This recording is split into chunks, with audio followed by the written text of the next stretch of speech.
Hey, it's Jeffrey Howard from Mastermind Mentor International. Thank you for being here for Finish Strong Friday, #FSF. We're going to get started here in just a minute, but before we do, please click the like button, click the subscribe button if you're not already a subscriber, and you might want to hit that notifications button, that little bell. It's going to give you an update every time we upload a new video so that you can stay up to date with what we do here. Finish Strong Friday is all about mindset. 90% of your success or failure falls right here between your ears, right? So we're giving you strategies, not just of positive thinking, which is all great, not just powerful tools and affirmations, which are all great, but actual tools for productivity, for mindset strategy, and things that you can do to stay on track and stay focused and stay motivated as an entrepreneur. So we're going to get started right now in exactly 7 seconds. Here we go. 7, 6, 5, 4, 3, 2, 1, fire. And we are live. Welcome to Finish Strong Friday, #FSF. The Facebook page, Margarita, is the 14-day challenge, but we're not live there. So you can see us here. Yes, thank you, Julie. I know we're here live on a different webinar. I mean, you know, we're simulcasting two different. Here we are. So welcome to Finish Strong Friday. And wow, what a gorgeous day. I just got a chance to take a little quick walk before I came and sat down here in the office. And man, it's going to be a beautiful day in Northern California. Makes me want to just play hooky after we're done here and get on to the enjoying of the sunshine. So for those of you who may be new, and it looks like there may be a few new people, which is awesome. My name's Jeffrey Howard. My friends call me Jeff. You should as well. This is my business partner, Eric Jacobson. Right now I see him above me, or he may be left or right of me, depending on how you're seeing the screen. And we do these trainings every Friday, and they are designed to provide you with mindset training. But really, we like to get very strategic, like not just in the sense of just general personal development or affirmations or positive thinking, which is all fantastic and we use it all the time, but actually give you tools that you can use when you walk away to be able to, just implement and start to do things that will change your life. Our belief is that 90% or more of your success or failure is happening where? Here, right in between these ears. Mindset training's on Friday, Finish Strong Friday. We're here every Friday with very few exceptions. And today we've got something really cool we want to share with you. And that is 7 keys to being in the zone as an entrepreneur. So Eric, say a couple words and let's roll this thing. Let's rock and roll. Well, excited to be with you. Excited to get this thing going. I am Eric Jacobson. I'm from St. Paul, Minnesota, where it is trying to be sunny today. So anyways, life is good and we're excited that you guys are here and excited for this training, and let's just get into it. Awesome. Well, at least we got something that says live preparing now. So maybe we're actually slowly going to make it to the Facebook Live. So, all right. So this zone, what is this zone? Tell me, those of you who are in the chat, type into the chat, say, who knows what it means to be in the zone? So just say yes if you do. Let's talk about this a little bit, because being in the zone is often talked about. The concept of the zone, probably one of the most widely and common things associated with athletes. And that's a great place to start, actually, to start making the connection to what being in the zone can really do for you as an entrepreneur, regardless of whether you have any athletic inclination whatsoever. This concept can be used really for virtually any area of your life, whatever zone you choose to be in. So, we've all had that feeling of things just being kind of effortless. Stop for a minute and go time that you remember feeling like, everything just came together. Everything was like dialed in, coming together almost easily, like you were dialed into the right frequency for doing whatever it was you were doing at the time. So maybe it was something creative like writing or playing music or in a talk you were giving or even a sales presentation, or maybe it was something athletic for you, or maybe it was just as simple as just listening to music and not having any commitments, and you just felt like everything just fell away. So more than likely we've all had multiple experiences like this in a variety of areas of our lives. So it's like you're connected to the whole universal energy, like it's just downloading all the right thoughts for you, or all the right words or the moves or the actions or whatever it was. And so we've all had that experience. So the real question is, how do you stay more consistently in that place? And what we're going to talk about more today is the tools that you can use that will help you. So, being in the zone is definitely not limited to athletic performance or even in one particular area of your life. My belief is that there's a zone for virtually everything. So we're going to get into the keys of it here, but what does it really mean? Like, what does it feel like to be in the zone? How do you know? How do you know when you're in the zone? So first and foremost, you feel it's a very relaxing feeling. It's, the best performance occurs when you're slightly above your normal state of focused attention and arousal, not at the extreme end of the spectrum. You just feel relaxed and you're able to move with great strength and ease. You feel confident. You exude that confidence and even pride in what you're doing, and it's evident in your performance. There's no fear about any of it. There's no, I use musical references a lot because I'm a musician, but there's no stage fright. Like, you just feel dialed in, like you're going to hit the right notes, you're going to play all the right things. You don't let any lapse in performance undermine your belief in your overall abilities. The only thing you're concentrating on is the task at hand. You have no real sense of time. It's effortless. You're in a state where you can accomplish things with little to no effort, not even having to think about it. Your mind and body are working together in a perfect unison. And that sort of connectedness and moment of greatness is an awesome thing to witness. I mean, we've all seen people doing it where, they're just obviously completely in this state of flow. And it's also great to take part in.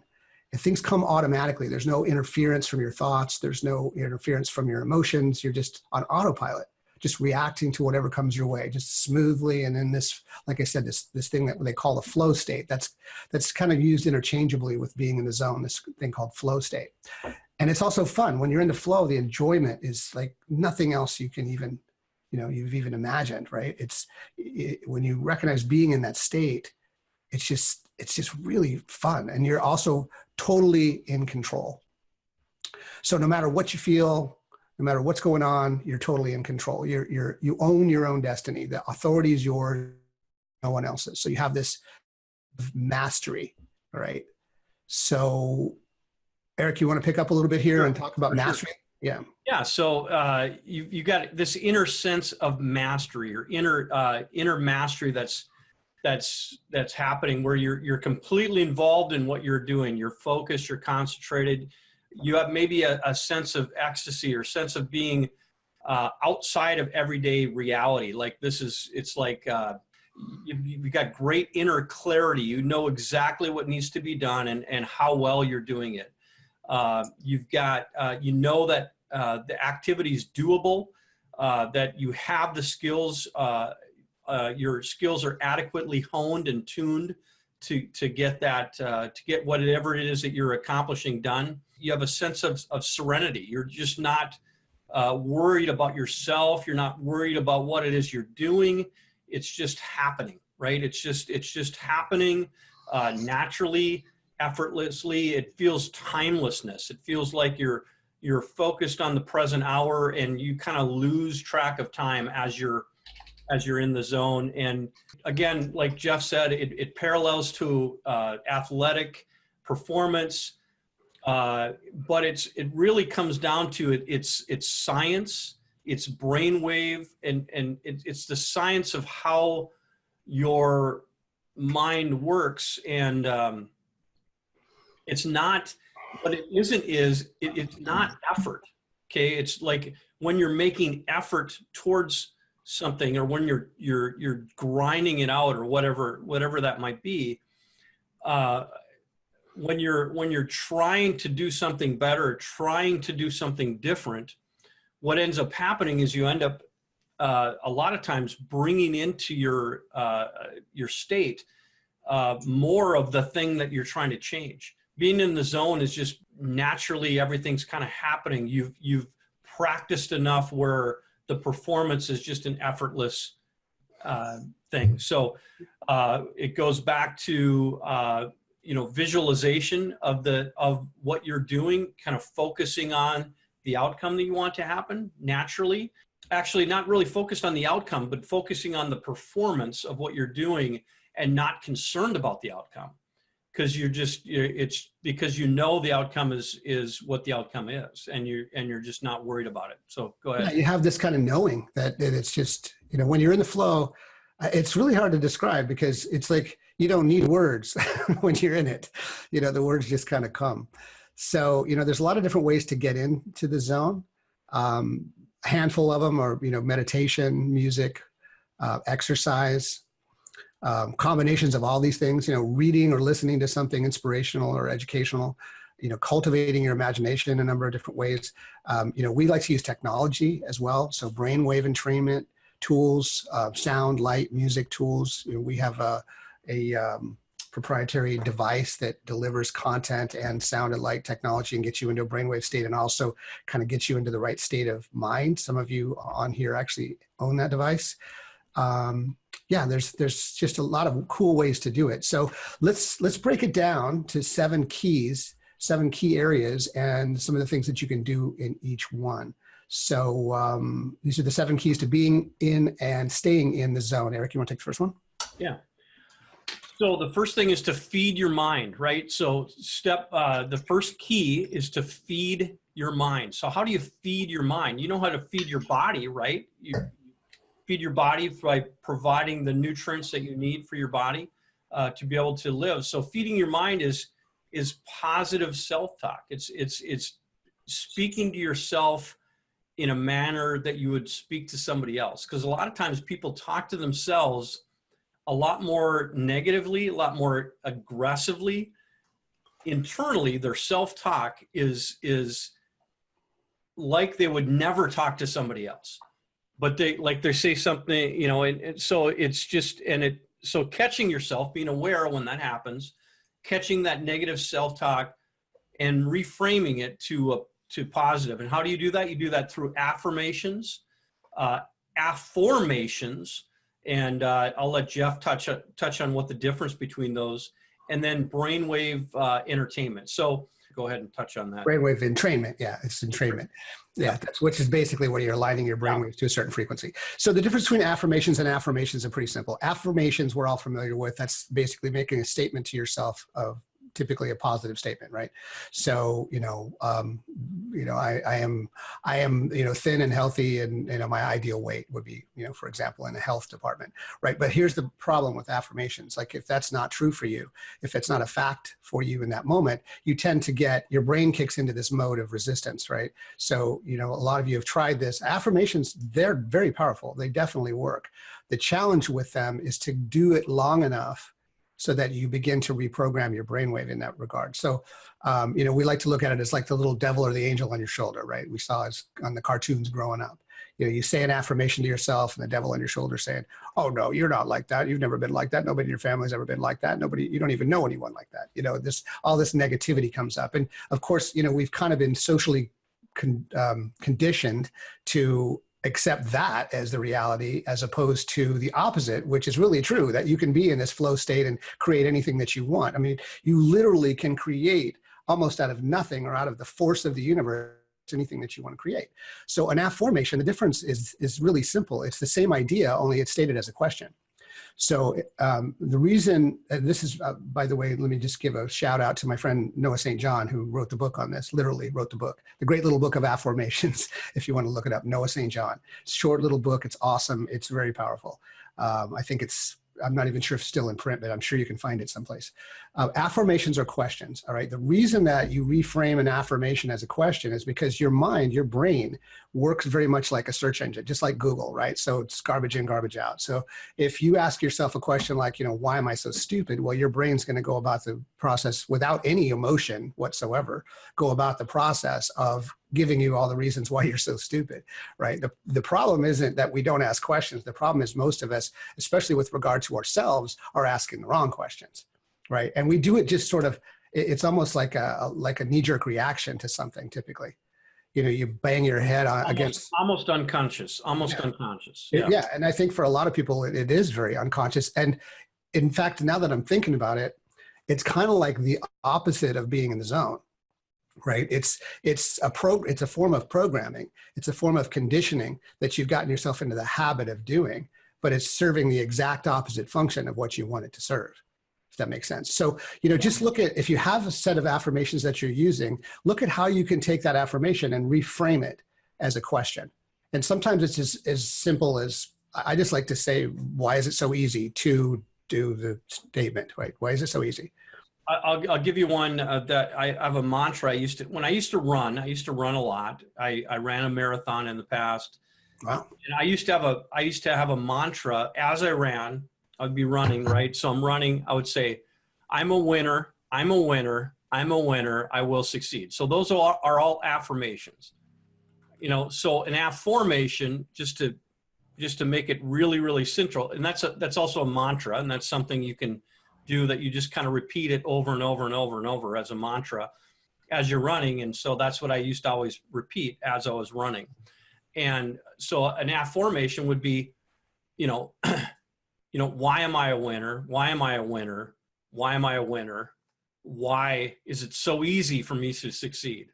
Or why is it so easy for me to succeed? So it doesn't have to be some long drawn out thing, right? It doesn't have to be some super thing, but when you form it in an affirmation, in a question, your mind will search out the answers, and it just frames it so that it makes it very easy for your mind to search it out. Yeah, it's really important to understand about your brain working without emotion. I said that, I just kind of did it in passing. Your brain does work very much like a programmed device. It's not, there are parts of your brain that process emotion, no question.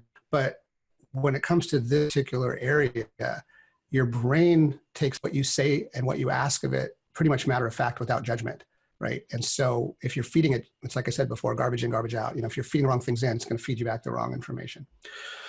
So the second of the 7 keys to being and staying in the zone is spend more time working in what I call your genius zone. Okay, so what is your particular area of genius. A lot of us try to do too many things. We try to do, things that are outside of our wheelhouse. It's great to learn new things. Don't get me wrong. We're all about that. But really, we spend a lot of our time doing busy work, chasing our tails half the day, right? So, when you're in this zone, allow yourself to stay in it. Turn your phone off. If you don't have to be working on a computer, then get away from the computer. That way you're able to stay in this space. You stay consistently in this particular zone. And, my belief, or at least what works best for me, this may not be the best time for you, but the first part of my day is always spent working what I call the genius mode. And whether that's 5 minutes or 5 hours, I have 2 hours in the morning. Anybody who knows me knows there's 2 hours in the morning where, unless it's an emergency or something super, super important, I'm not breaking. It's from 9 to 11 in the morning, and that's where I'm focused on my most important projects. That's where I'm focused on my creative things, where I'm doing writing. I'm thinking about just whatever I really want to be focused on. So I think personally, we're really big proponents of having a really strong morning routine, and this is part of that morning routine. We're not going to get into the details of morning routines. We'll do that again at some point in the near future. We're probably about due for that again, to get into the real specifics of that. But, for me, at least, it works really well to do this process in the morning as part of that morning routine, and then follow through consistently on the process. So in order to stay in your genius, so that you're not chasing your tail, so you're not doing a bunch of things that you shouldn't be doing, one of the most important things to do is to outsource or delegate task work as often as you can. So if you're running a business, you're probably doing things in that business that you're doing just because you've always done them, right? But they're not necessarily things that you have to be doing. They're not necessarily right in your wheelhouse, like the things that you really should be doing. Call it busy work, or just, things that repetitive tasks, you should always just outsource that so you can spend more time focusing on the things that are going to drive your business forward. So you can train other people to handle those repetitive tasks. I like to think that, honestly, there are some things that sometimes it's just faster. If you're only going to do it once, sometimes it's faster just to do it than explain it to somebody else and teach them how to do it. But if you find that you're doing repetitive tasks that are specifically, and especially if they're outside of your genius zone, and they're not the best use of your time. So find somebody, a virtual assistant. There's millions of ways to do this nowadays, and really inexpensively. Find people to do those things. If you're trying to keep up with social media, find somebody to do the graphics for you for the social media, so you're not spending an hour figuring that stuff out. Say, hey, I want to do something around this quote or whatever, and just hand it off to somebody. We've got a gal that we work with who's over in the Philippines. You know, she charges $6 an hour for this stuff, and she's a graphic designer. You know, I mean, yeah, I can do the stuff, but that's not the best use of my time. So outsource that stuff. Train other people to handle the repetitive tasks that are outside your genius so that you can focus on being in the zone. So step 3 is to stay focused and eliminate your distractions. So that's all about we're talking about closing your browser and email, but the best way to do that is to turn off all your notifications or put your telephone into airplane mode if you're going to be working on things that you want to be, that you just want to keep yourself in the zone.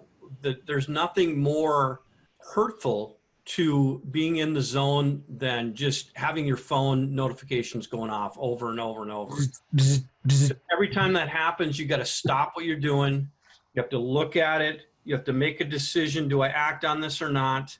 And then even if you just look at it and you go back to your thing again, you're totally out of flow. Yeah, you're out of the flow. You're out of the state.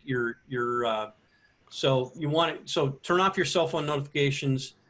Let your family members know, your staff, your friends, that, you know, I'm focused on this, I'm doing this thing.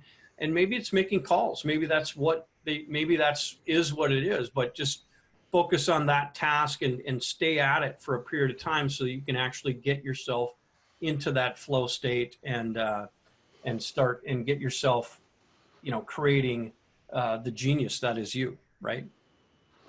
Absolutely. We had a whole training on just this aspect a couple of weeks ago, 2 or 3 weeks ago, talked about just, you know, shut things down when you need to be in a creative space. Actually, no, it's crazy. I've been, as I've been getting notifications on my phone, I've been disabling complete applications of notifications. And I actually just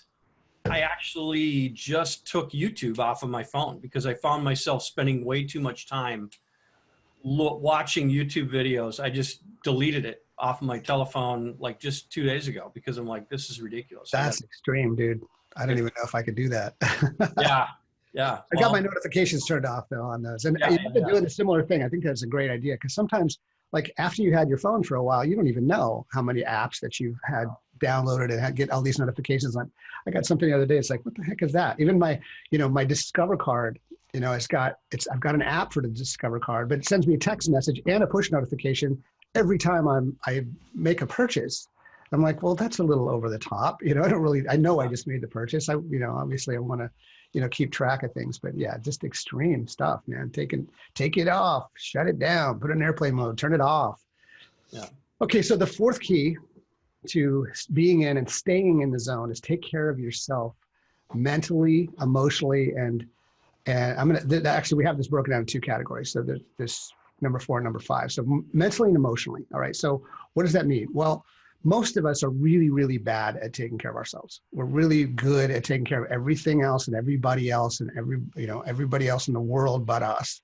You know, we just like with that I get a text message from my kid and it's like, that's where my attention is. You know, it doesn't matter what I've got going on. I know I've got to at least check and see what that is and learn, you know, when you're in that situation, what's your crisis versus their crisis, right? You know, not everything that somebody else's crisis is your crisis. Kind of goes back to the last one we were talking about.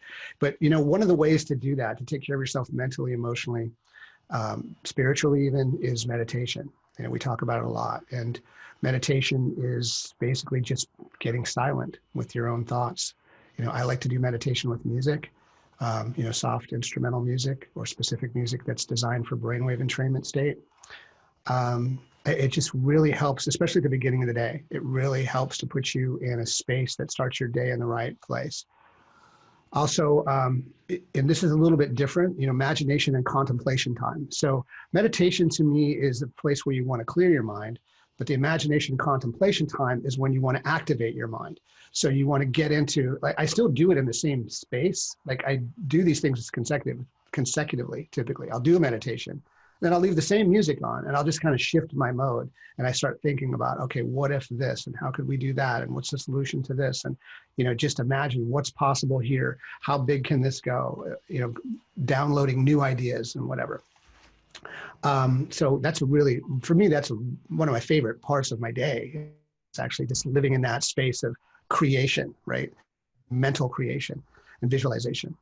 Um, Also under this category is relaxation, which, raise your hand if you're horrible at relaxing. Right? I mean, most of us these days, we are so drawn into everything else going on around us. Again, it's the social conditioning. There's always some fire someplace. In our case, literally, and over the last couple of years, there's always been a fire somewhere. But, I mean that also figuratively. There's always some kind of an emergency. There's always some kind of war. There's always da-da-da-da. It's like, it seems like the whole world is designed to keep a state of fear and panic and being time. So chill out, relax. Another good reason to turn all that stuff off, right? Turn it all off. Another thing that I use, and again, if you've been around for a little while, you know that we're really big on brain technology, brain research, having a healthy brain, activating the brain, like peak performance across the board in that level. So there's something called brainwave entrainment. And if you haven't heard about that, look it up. And it is brainwave entrainment is basically using an outside sound or source, and it can be music or it can be other forms of technology. Speaking of YouTube has brainwave entrainment. It's something you usually want to listen to with headphones, but what it does is it aligns your brainwaves with a particular frequency. We don't have time to go into all the brainwave frequencies and the purposes for each, but like alpha, if you want to be really focused, or delta sleep, or theta, if you want to be in a meditative state. So look that up. It's really powerful. And then, one simple way is just to, like I did right before I came on to the Finish Strong Friday today. I went out and I took a walk. Yeah, I walked around in the cemetery, but it's a beautiful day. I have a gorgeous old cemetery just down the street from my house, and just went out, got a little exercise, and got outdoors, got a little bit of sunshine, and it was awesome. And I felt great coming in here. Yeah. So that what goes along with that, and Jeff almost started talking about that, was just taking care of yourself physically, right? And I think of those things kind of hand in hand, and so physically, people think of exercise, but really it's nutrition. I just heard a talk this morning just for a little bit. Guy was talking about, if you eat 3 meals a day and you do that 7 days a week, that's 21 meals a week. How many of those meals are nutritious, are truly optimized for your bodies? If only one of those meals a day, let's say you have a soda with 1 meal a day, that's seven a week. That adds up to like 11,000 cans of soda in your lifetime. So like these things add up. So when you're thinking about nutrition, are you drinking enough water, right? That's such a critical element, and almost nobody does it, right? Drink enough water, keep your body hydrated, right? Are you eating for nutrition, right? Are you eating, another saying that I heard is, eat for nutrition, not for emotion. Not like a lot of times, whatever, something comes up, that's me, actually, that's who I am. I mean, I if I'm feeling stressed out, I go for, something sweet. If I'm feeling happy, I go for something sweet.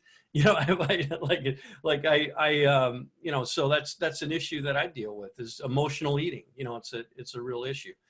So the next thing is to sleep, right? Get enough sleep. And they found something that's really, really critical. Do you go to sleep at the same time every day? Do you wake up at the same time every day? If you're consistent with those things, it's amazing how many other things will snap into place in your life. If you get yourself to consistently go to sleep at the right time. As a matter of fact, other thing that's a very proven study is disconnecting from all electronics for an hour before you go to sleep. Mm-hmm. Putting your phone away, putting your turn off the TV, read a book, listen to some music instead. Do something that's non-electronics, non-screen stimulating before you go to sleep. It's totally going to help your sleep state at night. And waking up at the same time can really help you with that. Go ahead, Jeff. Yeah, I just wanted to add on to that because I've been doing a lot of research on that too. And, I follow a lot of guys who are, like high performance, peak performance, biohacker type of guys. And consistently everybody's talking about this blue light problem. Everything's that generates a blue light, which is your phone screen, your TV screens, virtually your computer screen, virtually any kind of a screen, right? And they're talking about 3 hours before you go to bed, you should eliminate blue screen light. If you have to be on your phone, like I know my phone has a blue light filter on it, or mine does that at night also automatically. I'm getting to the point where I'm just leaving that on all the time, unless I really need to look at it, doing photography or something. I need to look at the picture in the right frame of mind, or the right frame of color. But yeah, it's a big deal. It overstimulates your brain, and it doesn't allow you to go into that. It's not just sleep. Like there's different layers of sleep throughout your night. And you need to spend a certain amount of time in light sleep, a certain amount of time in REM sleep, a certain amount of time in deep sleep. And it doesn't allow you to go into the REM and the deep sleep as well if you stimulate yourself with blue light. Eric, why don't you take the next one too? And then I can wrap up on the process. Yeah, well, exercise and being outdoors, right? So exercise is all about, just doing something, right? Starting somewhere. Getting your body to move in some way. Like I'm a big CrossFit guy. I'm a big mountain biking guy. I just had an accident in a race on Sunday. I hurt my shoulder. This arm right here, I can raise this much. That's the maximum I can raise it right now. So I can't do any lifting. I can't do any, this one goes all the way up. This one is not good. I got to go see a surgeon next week on Monday about it and see what options there are. I might look at a stem cell injection option. Ooh. But anyways, so I've been walking. So I can walk. That's something I can do. So I was out and walked, I walked 5 miles today. I was out for like an hour and a half, something like that. And so just doing something, getting yourself outside, being outside. I always walk outside. I don't like to walk on a treadmill. I like to be in nature. I like to be, get sunshine, and things like that. So step number 6, go ahead, Jeff. Actually, I wanted you to take that one. That's what I meant. Okay. I realized we weren't finished with 5 yet. All right, I got you. So visualizing your outcome. So someone else, I can't remember who it was, but I was just listening to recently, they're talking about working on your problems. Working on your problems is something that does not work, because what happens is it ends up attracting more of the problems, or like trying to correct something that you feel you're doing incorrectly, is the wrong approach. What's the right approach is visualizing the outcome that you want to have, walking it through in your mind, going through like in cybernetics, they talk about the theater of the mind. Think of like, sitting back in a recliner and imagining a movie theater in front of you, and you're watching this movie of your life and your outcome and the things that you want to have happen in your life. And just imagine, close your eyes, just imagine how you want a specific act to happen, like a call that you're going to make, or a communication with somebody directly, or in a broader scope, like how you want your life to be, how you want your day to be, how you want this day to lay out for yourself, how you want this year to lay out for yourself. So visualizing your outcome and then focused on that in a relaxed state, instead of trying to make effort towards something that actually usually gives you the opposite outcome that you're trying to produce. Yeah, super powerful process. I mean, it's a subtle distinction initially. It's like, wait a minute, not correcting the problem and instead actually shifting to the solution is basically what Eric's saying. And man, visualization is powerful, guys. I mean, it literally is part of the process, which we'll go into in another training, but part of the process of literally manifesting whatever you want out of the universe, to use the terms I like to use. And this is not brand new stuff, by the way. It's not woo-woo stuff. It's based in science. Even over 100 years ago, 110, almost 120 years ago, there was a guy named Wallace D. Wattles that did a book called Science of Getting Rich. I actually just re-released my version of that book, and it just came out on Audible this week.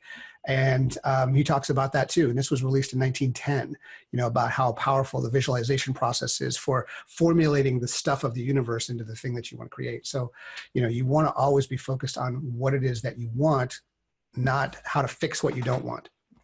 And there's, it seems like a subtle distinction, but it's huge. Well, and just to add on to that before you wrap it all up, is 100 years ago when that book came out, that was woo-woo stuff. That was way out there. Mm-hmm. And then even like I just talked about cybernetics, that came out in the 60s, and that was woo-woo stuff then. But since then, they've actually, science has backed up everything that they were talking about in those books. Like it's factual, it's scientific. It actually does, it does exist in reality, and there's science that backs it all up. So go ahead. Sooner or later, science does catch up with people who are dialed into what's really going on. So, yeah. Okay. Well, the last one, number 7 of the keys to staying in the zone, being in the zone, staying in the zone, is acceptance of and surrender to the process. So just let it be okay to step back from time to time and surrender to the whole process. We don't have to drive all the time. We don't have to control everything. When you're in the flow, when you allow yourself to be fully immersed in the experience, you'll be able to see new points of view. You'll be able to see new ways of doing things. You'll be able to create new visions for how you can create even more success in your life, or even more of the type of life that you want. When you get really adept at this process, it's not work at all. It doesn't even, it's like anything, you get better at it with practice. But after a while, you get to the place where you're mostly in the zone rather than mostly out of the zone. And it sounds really simple, but, just take your time. Just know that everything's going to unfold perfectly. It may not seem like it. We're so, as a society, we're really control freaks, right? We want to control every aspect of everything. We want to drive the ship everywhere it's going. And it doesn't really work like that, and again, it sounds super simple, but, turn this into a conscious practice and you'll start to see how everything unfolds. And even if it seems like something bad, quote unquote, is happening, try to find the good in that. Try to find the solution. I can name you probably a dozen things in the last year that have come up that seem like they were a crisis in the moment that have turned into some amazing things. If you're paying attention for what it is you really want, what the outcome was that you visualized initially. Well, that doesn't seem like it fits. Well, maybe if you go a little deeper, maybe it does. So, pay attention to what shows up around your intentions. And of course, you want to take the necessary action, but the important thing is that you want to take inspired action. Okay, so allow these intentions and visions to unfold and just find their way to you. Don't try so hard. Don't work so hard. Work with the energy of it and the process of it instead of the physicality of it. Not to say we don't have to take action, we do. But you can kind of spin your wheels and take action at the same time. So you don't want to do that. When the right opportunities arise, the right people show up, you'll know, you've been in the zone, you'll be in the zone, and you'll know what the right thing is or what's next for you. So there you have it.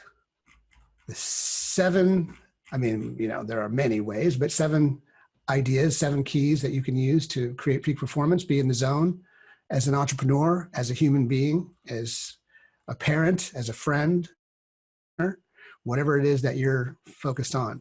You can make it happen using very, very simple tools. Anything else you want to add? Yeah, one thing I want to add to what you were saying just now is that, surrendering to the process, like just in life, try to keep yourself from thinking about things as this was right and that was wrong, or this was good and this was bad. Judgment. Because it's all a process, right? Like everything took you to this point. And what is important in your life is this moment, this point that you're at right now. All of the things that are so-called bad that happened to you in the past, failures, businesses that you maybe tried and didn't have success in. You feel like maybe you got scammed by somebody because it didn't work for you, right? I just hate that thinking. because it's more about the thinking that comes with thinking that you got scammed. Because really what happened is you found something that didn't work for you. And that is critical, really. That's critical to get the results that you want to get in your life. And be grateful in your life, grateful for even all the bad things that happen, even if they were horrifically bad. They made you who you are today. And who you are today has value. And you are valuable. And be grateful for all those things that happen, because you know, you can do great things, and you're at this state, and just be, you know, and having gratitude about all of it, good and bad, will help you be in the zone and stay in the zone in your life overall. So. Nice. Cool. Yeah. Brendo made a comment here, said, look forward and not backwards compared to plowing a field. Look back and you lose control. And I heard something, I think I just heard this yesterday. I'm not sure where I heard it, but somebody said, looking back, it creates depression, and looking at your past creates depression. Looking at your future creates anxiety. And, you know, there's a lot of truth in that if you stop and think about it. You can't change anything in the past. You can't create anything new in the future. You can only create something new now, and you can create a new future for yourself, but only by doing the things you have to do now. So, and in order to do that, you will need to stay in the zone. So use these tools, put them to work, guys. That's it for us. It's a wrap. Thank you all for being here live. Sorry for the technical glitch on the Facebook Live, but we'll get a replay up there so that everybody can catch it. Have a fantastic Finish Strong Friday. Hashtag FSF. Make it happen, guys. Appreciate you all. Great weekend. Talk to you soon, guys. Take care. You got it. Take care.